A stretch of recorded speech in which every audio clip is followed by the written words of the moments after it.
17 ऑक्टोबरला मंत्री छगन भुजबळ यांच्या नेतृत्वामध्ये बीडमध्ये सभा पार पडते आणि या सभेला आता मराठा समाज बांधवांकडून विरोध करण्यात आला आहे। माझ्यासोबत गंगाधर काळकुटे आहेत। नाना, काय सांगाल? 17 ऑक्टोबरला बीडमध्ये सभा होती। हो, ती सभा होती। त्या सभेला आमचा विरोध नाही, पण मंत्री पदावर असताना त्या सभेला येणं आणि तिथं मराठ्यांच्या विरोधात गरळ ओकणं, ज्या सरकारमध्ये भुजबळ आहेत त्या सरकारच्या मुख्यमंत्री साहेबांनी सांगितल्यानंतर सुद्धा त्या GRला विरोध करायसाठी ते बीडला येत आहेत, म्हणून त्यांना आम्ही विरोध करतो। आणि भुजबळांना आम्ही ते जर मंत्रिपदाचा राजीनामा देऊन आले नाही तर आम्ही त्यांना बीड जिल्ह्यात पाय सुद्धा ठेवू देणार नाही, हा आमचा त्यांना इशारा आहे। अशा पद्धतीने याच्या अगोदर देखील ज्यावेळेस 28 तारखेला सभा होती ती तुम्ही सभा उधळून लावा असा इशारा दिला होता। कशा पद्धतीचा इशारा असणार? तुम्ही काय गनिमी वाचणार?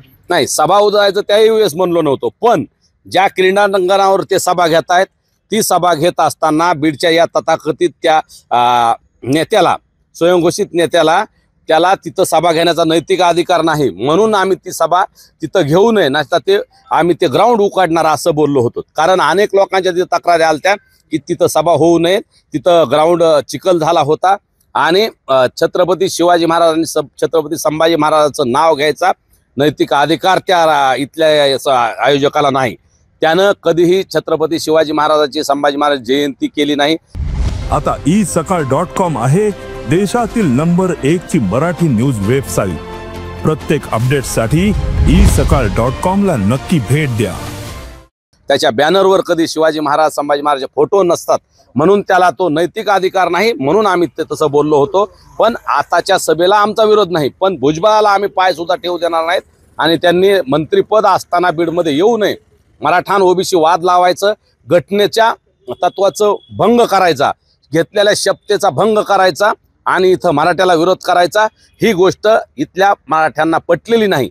मनोज दादाचा यात काहीही संबंध नाही, त्यांनी असं आम्हाला करा किंवा नका करू काही सांगितलेलं नाही।